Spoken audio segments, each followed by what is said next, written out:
I've seen what happens when trauma teams don't have the support that they need to do the work they love, the work they signed up for. There's that unspoken tension in meetings. Exhaustion straight up turns into resentment, and the feeling that no one really understands the weight that you're carrying, even as you work alongside one another. I've also seen what happens when teams do have that support. When the work isn't something they have to shoulder alone, but something the whole team works on together. The difference is crystal clear, and I can feel it in my body, even as an outside consultant. And I know what it feels like to be a member of these different kinds of teams, too.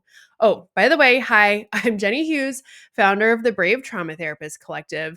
And over the years, I have worked with trauma focused teams in so many different settings. I've worked with private and group practices, nonprofits, hospital systems.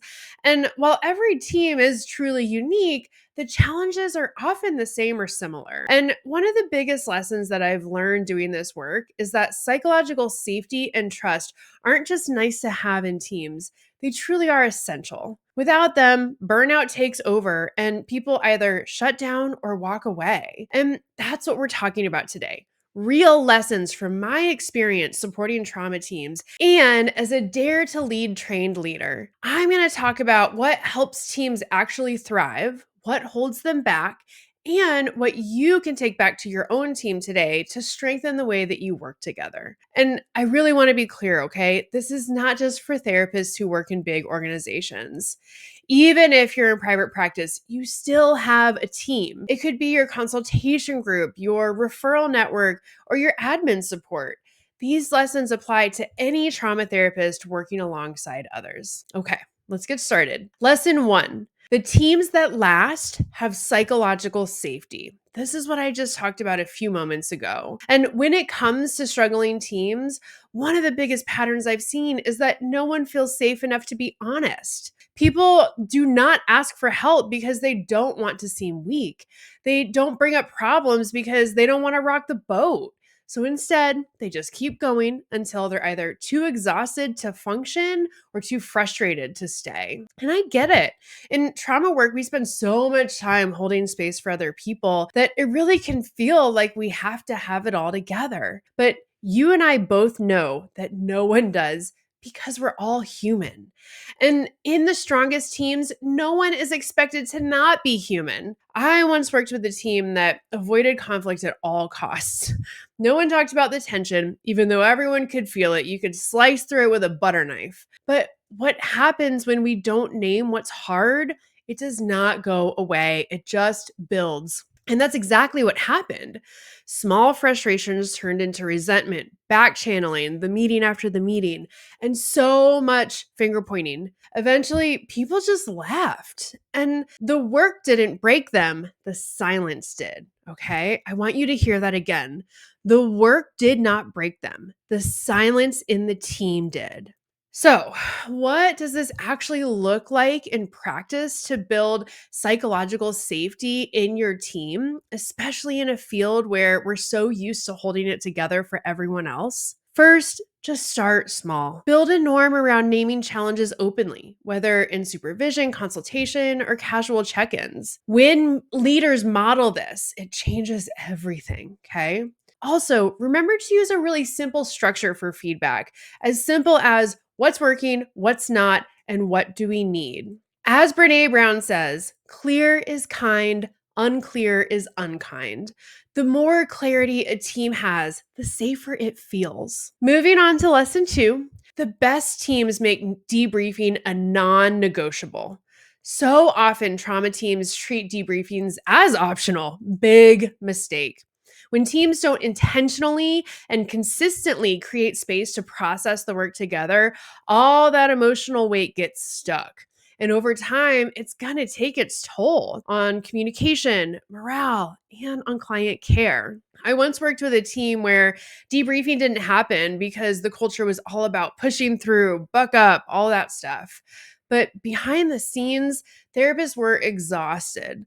Sessions felt heavier and people were just withdrawing from each other. When they finally started debriefing, it wasn't easy at first. I'm not going to sugarcoat this shit. The team had to relearn so many of their communication strategies, but by developing a system where therapists knew exactly how to request a debrief and one where they could trust that they would have follow through, that they would get that debrief, they really did begin to see a major shift as people finally were not carrying the weight alone anymore. So, how do you make debriefing a regular, non negotiable part of your team's culture? Start by creating a system, like I just talked about, where therapists can reach out for debriefs anytime. It often doesn't work to have this at only scheduled times because a hard session can happen any moment, right? Like in Brave, we have 24/7 asynchronous consultation that's available to people because we need support when we need support. For you as a leader in your team, make sure that whatever this system looks like, make sure that it's going to ensure that these therapists are going to have their need met, and know that even 5 minutes can truly make a difference. You don't have to revamp a ton of stuff in your team and in your systems to make this a reality. Leaders, this starts with you. If you prioritize debriefing, your team will too. If you treat it as an extra, so will they. Okay. Now, lesson 3, play is a team's secret weapon. One of the main things that stands out to me over years of working with trauma is the teams that last find ways to bring in play and joy. And before you roll your eyes, I am not talking toxic positivity here, okay? I'm talking about real, intentional moments of connection that remind people why they're here. I know. When you're overwhelmed, play can feel like the last thing you have time for. But get this, I worked with a team that started ending their Friday meetings with just a 3-minute stretch to their favorite 90s song. Each week, a different team member got to pick a song. And guess what? It totally changed the vibe.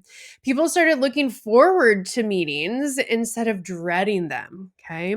That one small ritual created a ripple effect of connection just from stretching to favorite music. So, how do you bring that into your team without it feeling forced, silly, unrealistic? Build a team ritual that's just for fun. It can be as simple as sharing a meme of the week, doing a 2-minute dance break, or starting meetings with a lighthearted check-in. Ask the members of your team what they think is fun and see how you can integrate it.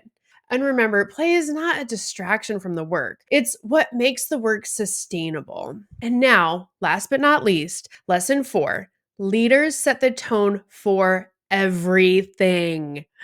I've worked with teams that have incredible therapists, but toxic leadership. And I've worked with teams where leadership fosters resilience from the top down. One time, I supported a team where leadership actively modeled regulation. Instead of reacting emotionally to the challenges, they paused, grounded, and responded with clarity. Over time, the whole team started to mirror that to each other, and it wasn't forced. It was a really natural shift that came from the leadership setting the tone. Now, you can see here that the difference isn't the work itself, it's how people are treated within the team. And whether you have a formal leadership title or not, how you show up sets the emotional temperature of the team and others around you. So start by actively modeling emotional regulation. Instead of pushing through stress, talk about when you're grounding yourself before a tough conversation. It can be something as simple as, okay, I'm going to take a deep breath before we start. This is going to set the tone. Do your best to make an emotional check-ins part of your team culture. You can try a red, yellow, green check-in system to gauge stress levels before meetings so you can adjust expectations in real time. And if leadership isn't stepping up, shift what you can. Start with small peer consultations or walking debriefs with colleagues. Culture shifts don't have to start at the top.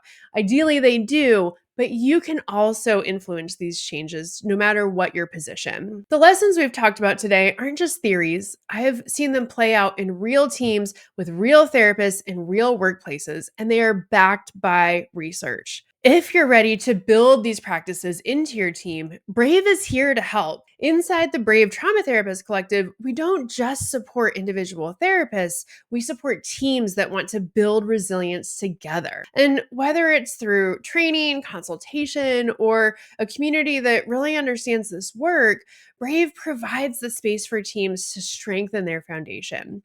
You'll find the link in the description. And if you want something to start using right now, today, grab my free Vicarious Resilience Tracker. This is a guided tool that will help you and your team recognize and document the moments of resilience that sustain you in this work. And whether you use it individually or as a team reflection tool, it's a simple but powerful way to reframe your experiences and see the impact of the work that you do every single day. The link for that's in the description too. Thank you so much for watching, and I'll see you next time.